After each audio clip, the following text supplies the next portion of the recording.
అబద్ధం మాటలు మాట్లాడాడు కాబట్టి ఆయన చెప్పిన అబద్ధ మాటలు ఆయన నమ్మద్దు. మళ్ళీ మన జగన్మోహన్ వస్తే మీకు అన్ని చేస్తారు. అందుకు రాజశేఖర్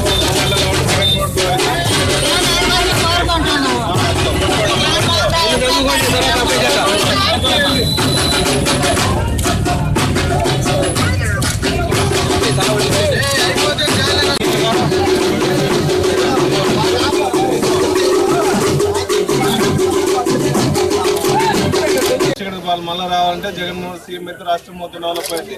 ఎలక్షన్ అప్పుడు చంద్రబాబు ఎన్నో మాటలు చెప్పాడు. రుణమాఫీ చేపిస్తాడు, రుణమాఫీ చేపిస్తాడు, ఇంటికి ఉద్యోగం ఇప్పిస్తాడు. ఆయన వచ్చిన వర్షాలు కూడా పట్ల ఏమన్నా పాడే ఉన్నా మీకు ఏమన్నా అంతకుముందు రాసి కట్టాలి అందరికి ఇచ్చాము. ఇల్లండి ఇచ్చి 2 లక్షలు ఇస్తాను. ఎలక్షన్ హామీలు వేపించాను, ఓట్లు వేపించుకున్నాడు.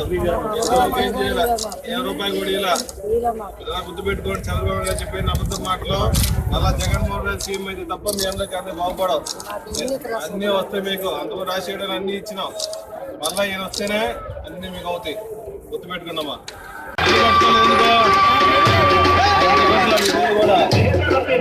పెన్షన్ వస్తాయా? ఏ లేదా ఇంట్లో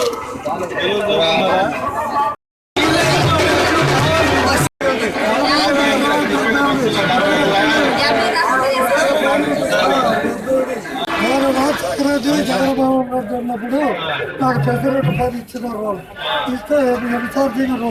2 సంవత్సరాలు 5 సంవత్సరాలు 7 ఏడాది తీసి పెంచిన ముసల్దానికి రావాలి. నాకు వచ్చింది అబద్ధం ఆడలేదు.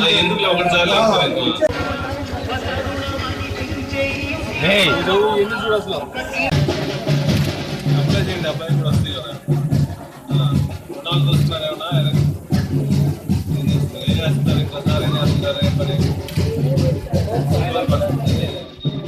జీవనాధారం ఏంట నీకు పెన్షన్ వస్తుందా? నీకు లేదు. అప్లై చేసుకోవచ్చు కదా. అబ్బాయికి మీరు అప్లై చేయించండి. నేను చెప్తాను.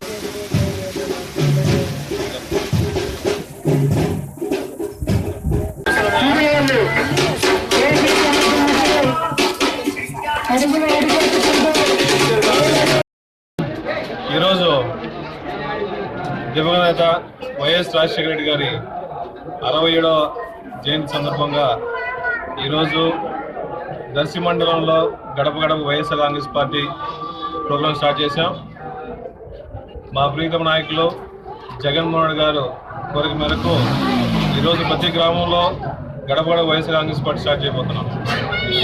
ఎలక్షన్ల ముందు చంద్రబాబు నాయుడు గారు ఎన్నో అబద్ధ హామీలు ఇచ్చి పేద ప్రజలంతా ఓట్లు వేయించుకొని ఈరోజు ప్రజలను పట్టించుకోకుండా అన్ని గ్రామాల్లో పెన్షన్లు కానీ, రేషన్ కార్డులు కానీ, ఆరోగ్యశ్రీ కార్డులు కానీ మొత్తం తీసేసిన పరిస్థితి. చంద్రబాబు నాయుడు గారు ఎలక్షన్ల ముందు అందరికీ రుణమాఫీ చేపిస్తామో, డ్వాక్రా రుణమాఫీ కానీ, రైతు రుణమాఫీ కానీ, నిరుద్యోగ వృత్తి 2000 రూపాయలు కల్పిస్తామని చెప్పి ఎన్నో మాటలు చెప్పి ఈరోజు పేద ప్రజలను చూసే పరిస్థితి లేకుండా పోయింది.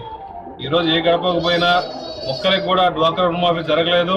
ఏదైనా జరిగినా ఒకరిద్దరు జరిగింది తప్ప 3000 రూపాయలు. రైతు రుణమాఫీ జరగలేదు, నిరుద్యోగ వృత్తి జరగలేదు. అందువల్ల ప్రజలందరూ గమనించారు. మేము ఎలక్షన్లప్పుడు ఒకరిద్దరం ఆయన చెప్పిన మాటలు నమ్మి ఎలక్షన్లప్పుడు ఓట్లేసి సీఎం చేసుకున్నాము. మేము నిజంగా పశ్చాత్తాపడుతున్నాము. ఇటువంటి నాయకుడు ఎందుకు ఓట్లేసామని పరిస్థితి మేము అందరూ ఇబ్బంది పడుతున్నాం. కాబట్టి రాజశేఖర్ గారి టైంలో ఎవరికి ఇబ్బంది లేకుండా శాచ్యురేషన్ పద్ధతులు అందరికీ పెన్షన్లు కానీ, ఇల్లు కానీ అన్ని ఇప్పించాము. ఈరోజు చంద్రబాబు గారి ప్రభుత్వంలో ఒక్కరికి కూడా ఎస్సీ, ఎస్టీ, బీసీ వర్గాలకు కూడా ఒక్కరికి కూడా ఇల్లు లేని పరిస్థితి ఉంది. ఎంతో ఇబ్బందులు పడుతున్నాము. రాష్ట్రం మొత్తం ఇబ్బందులు పడుతుంది. కాబట్టి మళ్ళా రాజశేఖర గారి పాలన కావాలని చెప్పి అందరూ కోరుకున్నారు. ఇక పైన చంద్రబాబు నాయుడు గారి మాటలు నమ్మే పరిస్థితి లేదు. జగన్మోహన్ గారి బాటలు అందరూ నడుస్తామని చెప్పి ఇది అందరూ చెప్తున్నారు. కాబట్టి నిజంగా సంతోషంగా ఉంది.